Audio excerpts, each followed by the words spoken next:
Welcome to the Prop Market. I'm your host, the Prop King, and today I have my 2025 College Football Week 7 Player Props and Best Bets Part 2. So on Part 1, I went ahead and gave you the recap. We've been on a generational run here in the prop market, absolutely killing it of late, and I want to continue to do that as we head to the middle of this college football season. Also have NFL player props. As I said earlier, we have been on a generational run. Last week was a great week for us. I appreciate all the comments, the likes, and all the people kind of celebrating how much they made. It really makes me feel good that we're all out here winning money. One thing you must understand, every bet I make, I bet myself. So I don't put picks on here that I don't bet. Some people don't bet all the bets, and that's okay. You can keep what you like, leave what you don't. But for me, getting an 8 out of 10 week was a great week for me. Hopefully, we can get another week similar to that. I do understand every week is not going to be as good as last week, but we can always try. With that being said, let's go ahead and get to these picks. First pick for today, Taylor Green of Arkansas, 2025 average passing yards 280, projected passing yards 265. The Vols have the third worst pass defense in the SEC. Very important to understand. The Tennessee is giving up a lot of big, long passing yards. Highest total of the weekend of this game is at 68. So there's a lot of points expected. Once again, Tennessee's given up 235 yards through the air. Arkansas's defense is bad. They're actually the worst defense in the SEC versus the pass, Arkansas, and in general, the worst. I feel like Taylor Green is a first round draft pick in this upcoming NFL draft, if not the first quarterback taken. Um, Giving up huge plays is what I've already mentioned. New coach.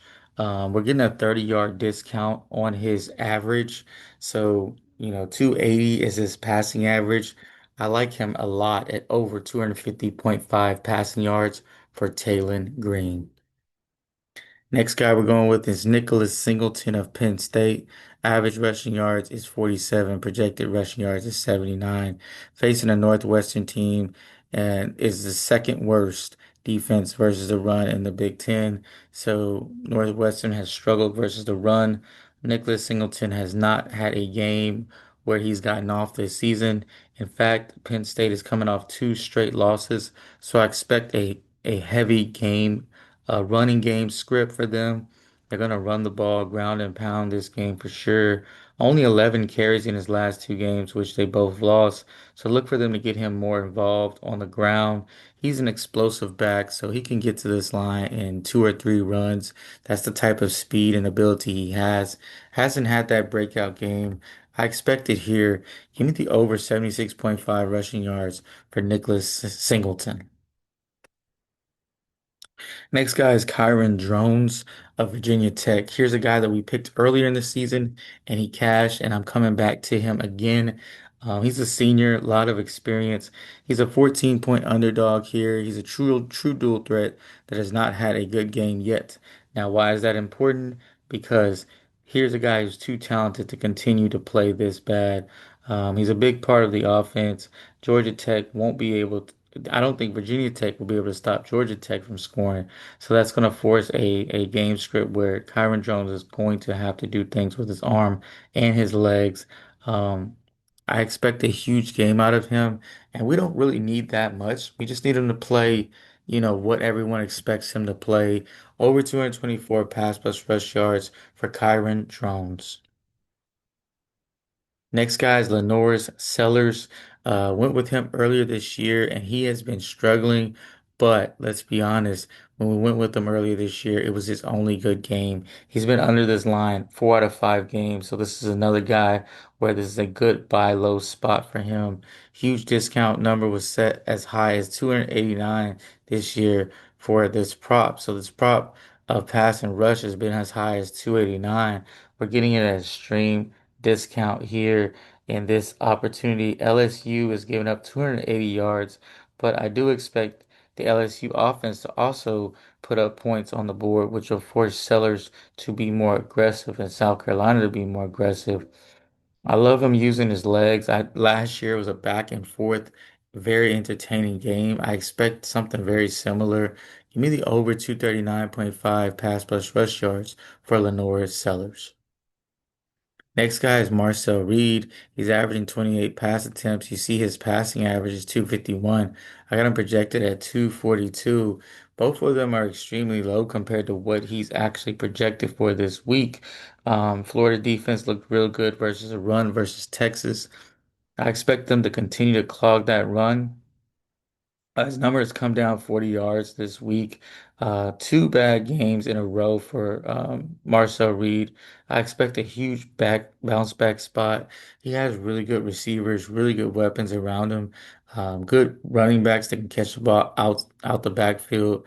So I like his over 229 passing yards for Marcel Reed, over 229 passing yards. Now for our best bets. We talked about South Carolina and Oklahoma State versus Houston, but here's a new one. Tennessee versus Arkansas.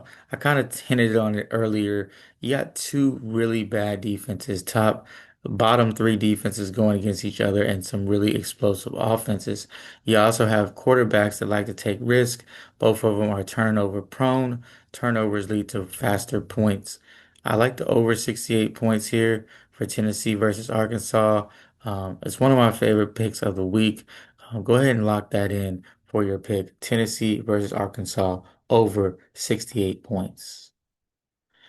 Now for the recap, we got Taylor Green, 250 passing yards, Nicholas Singleton over 76.5 rushing yards, Drones, 224 pass plus rush yards over, Lenore Sellers over his 239 pass plus rush yards, and then Marcel Reed over his 229 passing yards. If you enjoyed this video, go ahead and hit the like button. Also, subscribe to my channel and leave a comment. I appreciate all the comments and all the interaction that I've been getting of late. Huge subscribe. We've been getting a lot of new subscribers in the last few months, and you're helping me grow. But of course, another way to help grow is by hitting that like button. That helps the algorithm so more people can see my videos and more people can win. With all that being said, thank you for watching and keep what you like, leave what you don't, and let's cash.